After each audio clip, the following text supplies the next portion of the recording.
You are listening to the new man, beyond the macho jerk and the new age wimp. Your host is men's coach Tripp Lanier.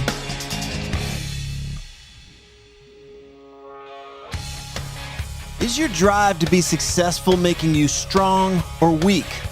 Do you think the folks you put on a pedestal ever have to deal with chaos or failure? And do you believe that once you find your passion, that building a business around it is going to be easy? My friend Dr. Eric Goodman is the creator of Foundation Training.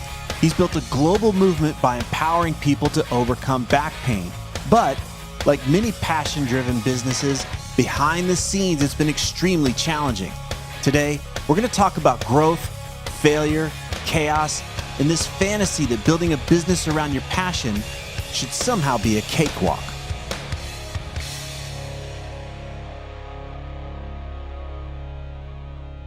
What's unfortunate is I meet a lot of guys and they're under a lot of pressure and they're already driving themselves really hard, and maybe not for even the best reasons. But they're so they're just driving for the sake of driving, you know? Well, there's usually a lot of proving to do, right? It's just like, I can't slow down or else I'm weak or I'm going to get left behind or whatever. They're just in that top gear all the time. And it's not in service of what makes them stronger, because they're actually not sleeping well. They're not eating well. Their relationships are going to shit. So even when they say it's about living my potential, we look at the data, their life's going to shit. They're not really happy, or they're not more expansive. And they're getting there quickly.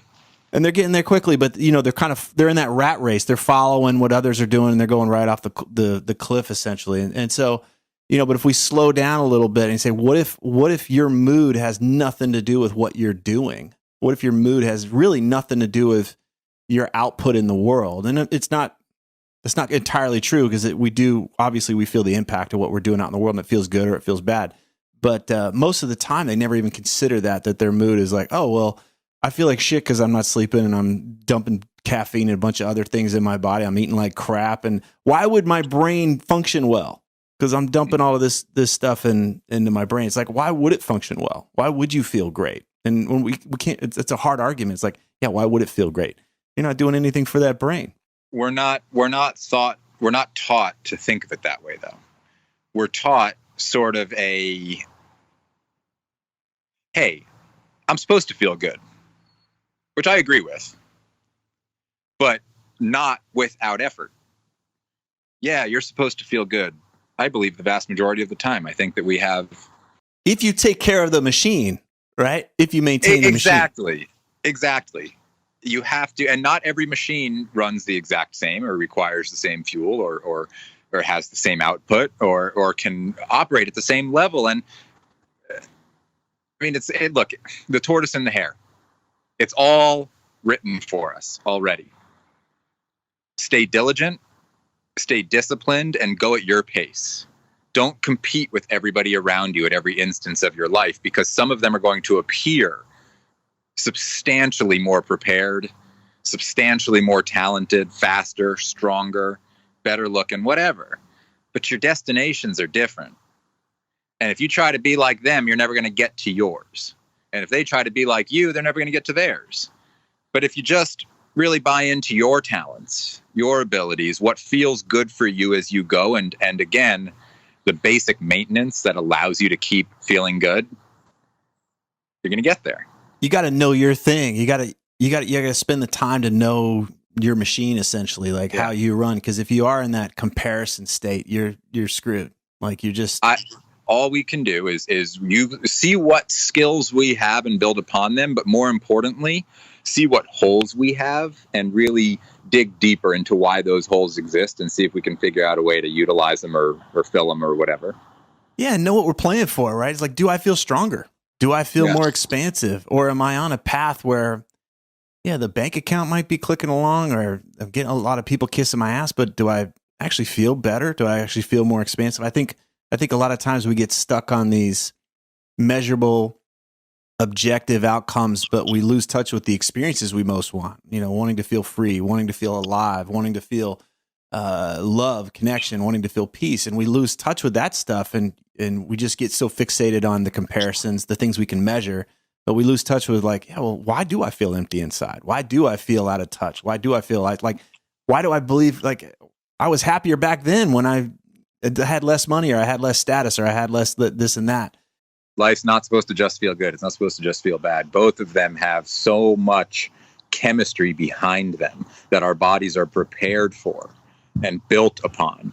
That's the bad is the friction, man. The challenge is the what am I doing this for? Why am I still going? When you answer those questions, that friction yields the progress that comes next. It yields the next good. Life is that oscillation. And you don't want to avoid the bad feelings. You don't want to avoid the weaknesses. You want to identifying what that little pleasure-seeking thing is you go for each day in some way, shape, or form, but not so much that you stop like avoiding discomfort and trying to like aim your. Yeah, I would say that what beacon. makes us stronger is on the other side of that discomfort, right? Just look at any kind of physical fitness. It's like it's not comfortable to go put yourself in some kind of adversity and challenge. So I think it's great to separate pleasure, all the feel good stuff, because where I think we feel stronger and more expansive is on the other side, right? I feel more at peace when I have that difficult conversation. I might have relief by avoiding it for a while, and I'll pay off that credit card later, that kind of thing. But that builds up anxiety. What has peace come in is I attack it, I knock it down, I get it done, and that's not comfortable. But so that having that discernment between relief and peace. Relief is I took a pill so my tooth doesn't hurt anymore. Peace is I went and got the thing pulled out, right? Yeah. And that's how we heal. And I think we've got to have an understanding of that, because most of us are settling for relief.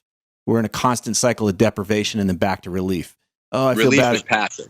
Relief is passive, but it's also just when's the next step coming? Like when's the next thing coming, instead of I'm the one moving forward. I'm the one driving this thing, and there will be advantage. But I'm not trying to run away from things. I'm moving towards those challenges instead of running away from them. When I'm running away from things, then I'm in a constant state of anxiety, and there's no peace there. That's just what do I got to find? What do I got to do to numb myself? What do I got to do to distract myself? That's a terrible. I'm really unhappy in that state, even though I might be quote comfortable. It's not a great place. It's not an expansive feeling. I mean, sitting is a perfect example. We're built to be able to achieve comfort, but we are not built to stay comfortable.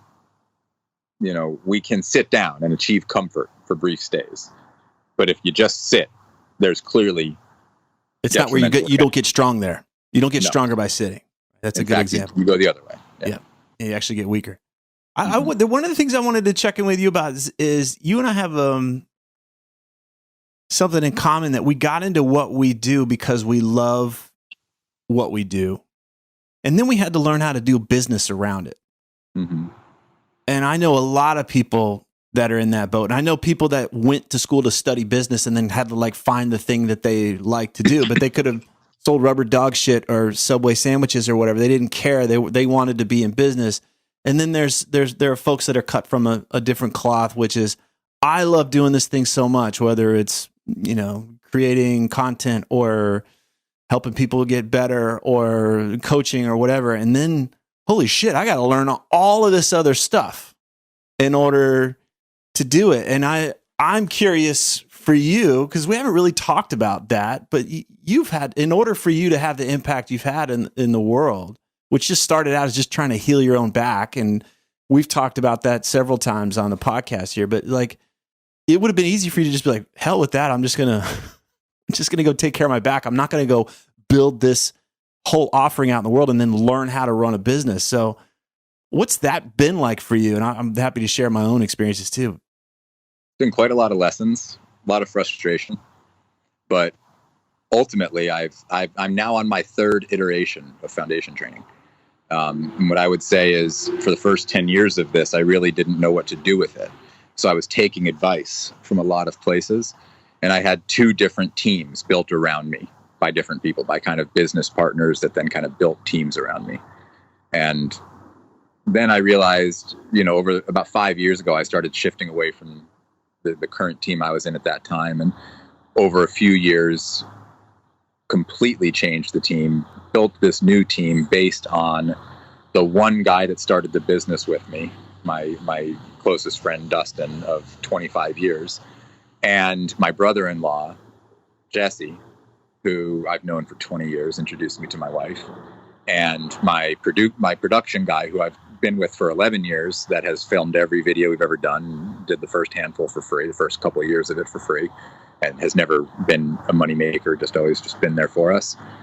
And I got rid of all my business partners, and I stopped letting teams be built around me, and I built my team. And I needed those first 6 or 7 or 8 years of business lessons to know how to do that, and to trust myself to do that, and to trust myself to let go of some of the relationships that had been there for a while that were very clearly wrong at that stage. And I could never have moved forward as I have with those partners. So business has been this, I would say my reluctance to business is like my reluctance to growing up. It represents giving in to what everybody else does. When you don't want to grow up, meaning like you allow yourself to be told what to do like a child. No. Meaning, oh, you know what? Actually, as you say that, I had a first reaction to that like a child. And then I realized that no, that's actually very accurate. Yeah, because I had the teams built around me, and I was being told what to do, and I was being directed kindly and compassionately and with excitement, but I was absolutely being directed how to use my skill set. And the one really cool thing about creating your own skill set and really creating something unique is fuck them. This is mine. You don't know how to use this as well as I know how to use this, and I'm going to make the rules with this. So yes, you're 100% right. I decided that, much like growing up, it was time for me to make decisions on my own and trust my capacity and my instinct and my intuition. And that happened, as we discussed at length during this process, because I damn near went nuts a good handful of times during this transition. And I own that, man. I own that. I remember talking to you, and I remember calling you and being like, "This is me, man." I got half of these right now. I think you just diagnosed yourself as human. Yeah, but I had to. What I had to do is I had to like recognize how much I was trying to do at once, and I had to recognize that at the heart of that was I needed to change my surrounding.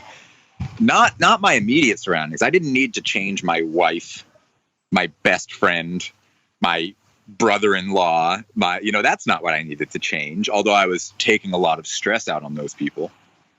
I needed to change the people that were actually influencing me, the business partners that really, whether or not they had my best interest in heart, they had their perspective of my best interest at heart, and we're taking all of us for a ride. And we got off the ride, and I started this new team, and man, we've been thriving ever since. And much like every lesson I've ever learned at life, it hurt like hell going through it. And then the retroactive thought process, the reverse engineering, is like, oh my God, it could have happened no other way. And look where we are. Yeah. We're where I hope to get.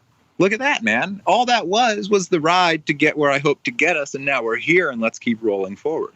I just want to underline a few things there, because when I look back at what makes this process of, essentially we're describing like the guy's like, oh, I've got this passion, I want to do this full time. It's like, get ready. It's going to be hard. It's going to be really hard, because what you're essentially saying is, I want to do the 10% thing over here, and then I want to have somebody else. I don't want to either deal with this other 90% of the shit that has to be done, or I'm going to be willing to stick my head in the sand about it. Mm-hmm. I'm willing to give up a lot of responsibility, and because I just want to do this other 10%. And I love that you brought this growing up or adult perspective in there, because it's that part of us that just wants to have dessert and doesn't want to handle the other stuff. And and then when you realize that you've made that trade-off, and you start to see, oh, I've paid for this. I've paid in some way, either in lack of control or lack of equity or like whatever it is, but I've not been able to have my cake and eat it too in a lot of ways. We create a box for ourselves. We create a trap in some ways when we just try to single out the one aspect that we want to do. But if we're willing to grow up, doesn't mean we have to take everything on ourselves, but it is really about taking ownership of that and being like, I take ownership of these parts. The buck's going to stop with me. I can't play victim anymore. Mm-hmm. It's me. It's all up to me. And when I hear the victim stuff coming out of people, and this guy did this and this guy doing that, I can't do this and I can't do this. Like, you're not leading.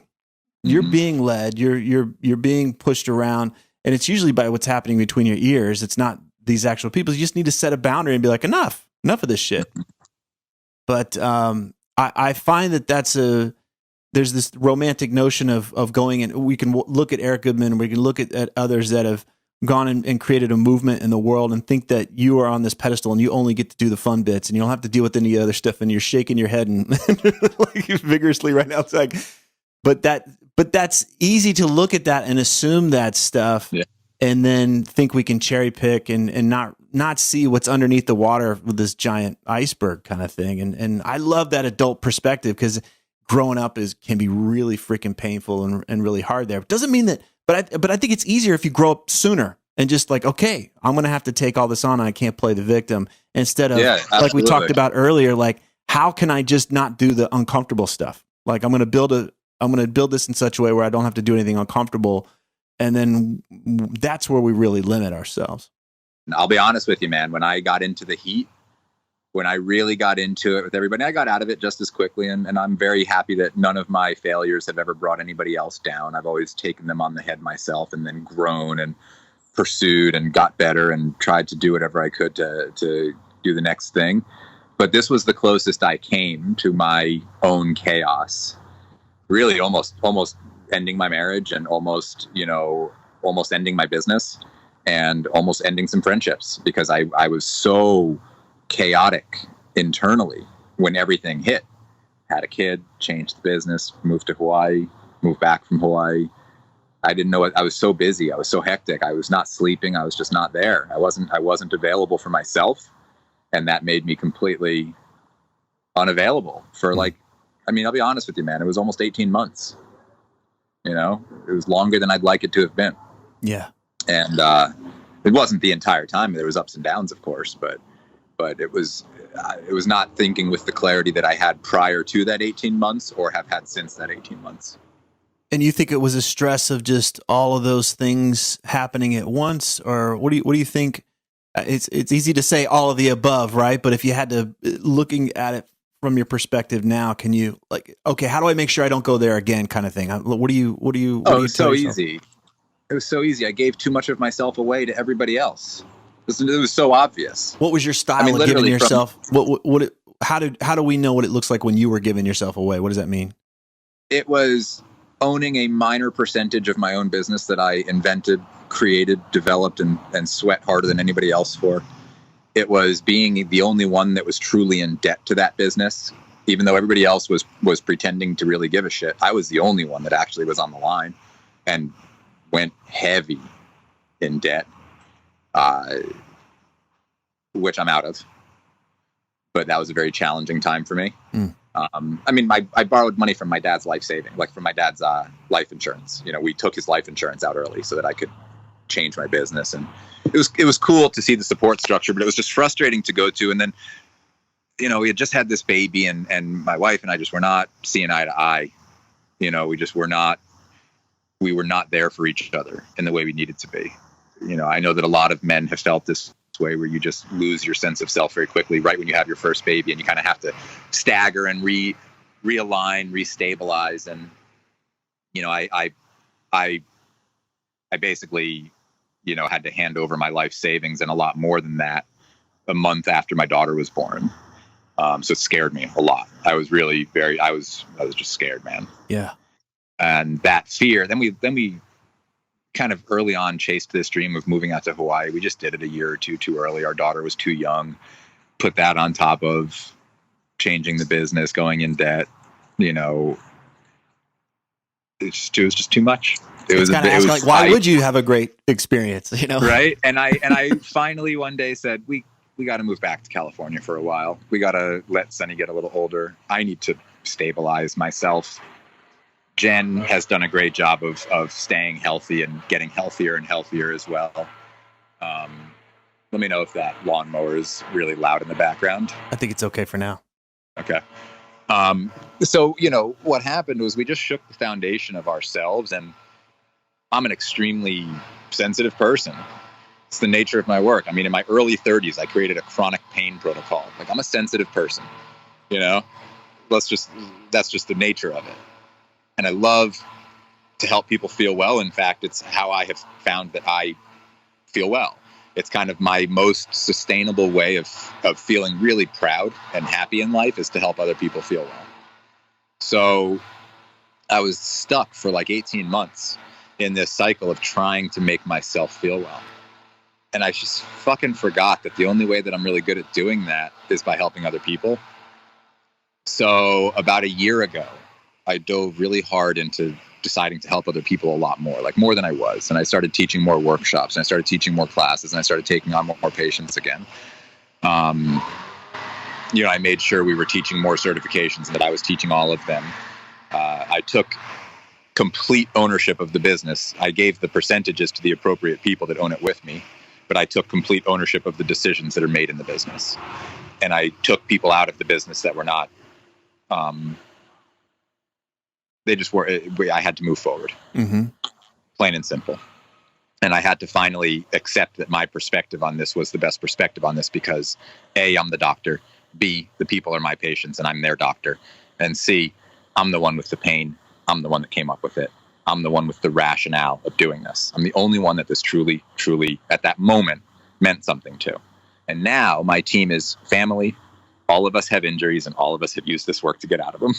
Every teacher on my certification team either has had surgery or needed surgery and didn't get it, and then used this to really improve their lives. They're all doctors and they're all firefighters. Those are the two types of people we have on our teaching staff now. I just had to change the environment. And much like nature, for me, change comes through quite a lot of chaos, as it turns out. Yeah. When you talk about figuring out what I heard in there was like what strengthened you was helping other people, there's also an aspect of that where we can get out of balance and just like lose ourselves in other people. How were you aware of what that balance was for you? That was like 5 years ago. So you were in that, because that sounds like who I have known, which is you're always helping people. And like, even if we were hanging out, it's like, oh, somebody's coming by and I'm going to do some work with them for 20 minutes. It's still that way. It's still that way. That's life. That's my life. And I get that, but like, do you have a beat on it now? It's like, hey, there's a point where this strengthens me, and then after this point, it doesn't serve me anymore, and I need to. I've learned how to say no. Okay, it's just that simple. Like, it's a very simple answer. I've learned when I need to say no, I say no. And sometimes I've even said no to some people that I would have never said no to. I just got to understand it, because that's a hard word for a lot of us, especially if we're in some kind of situation like we're in, where we're helping people. That's essentially, and we love helping people. I love it. Even if I go away for a week, I'm kind of like, what are my clients are doing? Like, I like being in relationship with them. I like helping them out. And there's also a point where it gets out of balance. But if we don't know how to check in with ourselves and be like, wait a second, I'm out of balance here, something's off. And then number two is like, be able to say no, confront that voice in our head that says, I can't say no or else, right? My business will fall apart, or they won't like me, or I'm letting them down, or I'm a bad person, or whatever. Learning that we can say no and the whole thing won't fall apart. In fact, if we say no, we get stronger, and everybody else, it can benefit everybody else. What did you have to go through to learn how to say no? The ramifications of too often saying yes. It became unsustainable to keep saying yes. Like, you just there was no other choice. You had to learn how to say no. Saying yes to too many people almost cost me my marriage, my business, and my friendships, because I was so spread thin that I didn't have any time for myself, and I didn't know where to say no. I had too many patients. I had too many people asking for my time. And it was the problem that so many people want to have until they have it. And then you realize that it's a legitimate problem.